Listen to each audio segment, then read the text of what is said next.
বেঁচে আছি বিশ্বাস হচ্ছে না। প্রথম প্রতিক্রিয়ায় বললেন অবিশ্বাস্যভাবে বেঁচে যাওয়া একমাত্র রমেশ কুমার বিশ্বাস। বিমান বিভীষিকায় 242 যাত্রীর মধ্যে অলৌকিকভাবে বেঁচে ফিরেছেন শুধুমাত্র ভাগ্যবান যাত্রী রমেশ। ভাগ্য নাকি বিস্ময়? অলৌকিকভাবে বেঁচে যাওয়ার অভিজ্ঞতা শোনালেন রমেশ, যা শুনে অবাক গোটা বিশ্ব। তীব্র একটা ধাক্কায় সিটটা খুলে গেল। দুর্ঘটনার মুহূর্তে কোথা দিয়ে কিভাবে বিমান থেকে বেরোলেন রমেশ নিজেই জানালেন সবটা। চলুন তবে শুনি বিস্তারিত। ভারতীয় বংশোদ্ভূত ব্রিটিশ নাগরিক রমেশ 2003 সাল থেকে ব্রিটেনে থাকেন। তার স্ত্রী এবং সন্তানেরা সেখানেই রয়েছেন। রমেশ ভারতে এসেছিলেন আত্মীয়দের সঙ্গে দেখা করতে। আর বিমান বিভীষিকার প্রসঙ্গে তিনি বলেন, তীব্র ঝাঁকুনি অনুভব করেছিলেন। তারপর তার আসন খুলে বেরিয়ে এসেছিল। সেই কারণে তিনি বেঁচে গিয়েছেন বলে মনে করছেন আহমেদাবাদের বিমান দুর্ঘটনার একমাত্র জীবিত যাত্রী রমেশ কুমার বিশ্বাস। হাসপাতালে বিছানায় শুয়ে তেমনটাই জানিয়েছেন তিনি। কোন দিক থেকে কিভাবে বেরিয়ে এসেছিলেন, বিমান কিভাবে ভেঙে পড়লো সেই কথাও জানিয়েছেন তিনি। 40 বছরের ভারতীয় বংশোদ্ভূত ব্রিটিশ নাগরিক রমেশ একই বিমানে নিজের দাদাকেও হারিয়েছেন। তবে অলৌকিকভাবে স্রষ্টাই তাকে বাঁচিয়ে দেয় সেই বিমান দুর্ঘটনা থেকে।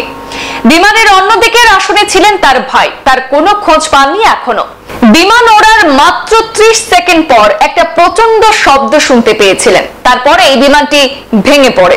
সবকিছু খুব দ্রুত ঘটে গিয়েছিল। তিনি আরো বলেছেন, আমি যখন উঠে দাঁড়াই আমার চারপাশে শুধু দেহ আর দেহ। খুব ভয় পেয়ে গিয়েছিলাম। উঠেই নাকি তিনি দৌড়াতে শুরু করেছিলেন। চারপাশে বিমানের অনেক টুকরো ছড়িয়ে ছিটিয়ে পড়েছিল। রমেশ যেদিকে পড়েছিলেন সেখানে হোস্টেলের একতলার ফাঁকা জায়গা ছিল কিছুটা। সেখান দিয়ে বেরিয়ে আসার চেষ্টা করেও ব্যর্থ হন, কারণ উল্টো দিকে হোস্টেলের দেয়াল ছিল। রমেশের ধারণা সেদিক থেকে হয়তো কেউই বেরোতে পারেনি। বাঁ হাত কিছুটা পড়েও গিয়েছে রমেশের। রমেশকে উদ্ধার করে চিকিৎসাধীন করা হয়েছে হাসপাতালে। বর্তমানে আহমেদাবাদের একটি হাসপাতালে চিকিৎসা চলছে তার। প্রসঙ্গত, এয়ার ইন্ডিয়ার AI-171 বিমানের ইকোনমি ক্লাসের 11A আসনে বসেছিলেন একমাত্র বেঁচে যাওয়া রমেশ। তার আসনটি ছিল আপৎকালীন দরজার ঠিক কাছে।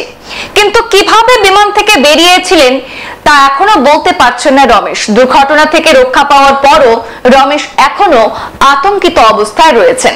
শুক্রবার প্রধানমন্ত্রী নরেন্দ্র মোদী আহমেদাবাদে ঘটনাস্থল পরিদর্শন শেষে হাসপাতালে উপস্থিত হয়ে আহতদের সাথে দেখা করেন। সেই সময় রমেশ কুমার বিশ্বাসের সঙ্গেও কথা বলে তার খোঁজ খবর নেন এবং ঘটনা সম্পর্কে অবহিত হন।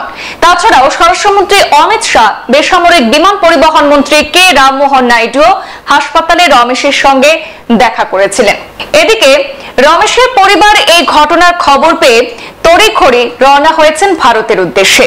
তারা খবর পেয়ে আজ শনিবার আহমেদাবাদ আসছেন। রমেশের পরিবার শুক্রবার এমনটাই জানিয়েছেন তার পরিবারের এক সদস্য। তাদের পরিবারের আরেক সদস্যদের হারিয়েও তারা শোকে মুহ্যমান বলেও জানিয়েছেন তারা। দেশের মধ্যে সবচেয়ে বড় এই বিমান দুর্ঘটনায় মৃতের সংখ্যা এখনো পর্যন্ত বেড়ে দাঁড়িয়েছে 274, এমনটাই সূত্রের খবর। যদিও এখনো পর্যন্ত এই বিষয়ে সরকারি কোনো পরিসংখ্যান পাওয়া যায়নি। বিমানে 242 জনের মধ্যে 241 জনেরই মৃত্যু হয়েছে। ঘটনার দিন রাতে গুজরাট পুলিশের তরফে 265 জনের মৃত্যুর খবর নিশ্চিত করা হয়েছিল। সূত্রের খবর যে মৃতের সংখ্যা আরো বেড়েছে। বিমানের ধ্বংসস্থল থেকে আরো দেহ এবং দেহাংশ উদ্ধার করা হয়েছে। আজ শনিবার সকাল পর্যন্ত অন্তত 274 জনের মৃত্যুর খবর পাওয়া গেছে। সংবাদ এ পর্যন্তই। ফিরছি পরবর্তী অন্যান্য আপডেট নিয়ে। ধন্যবাদ।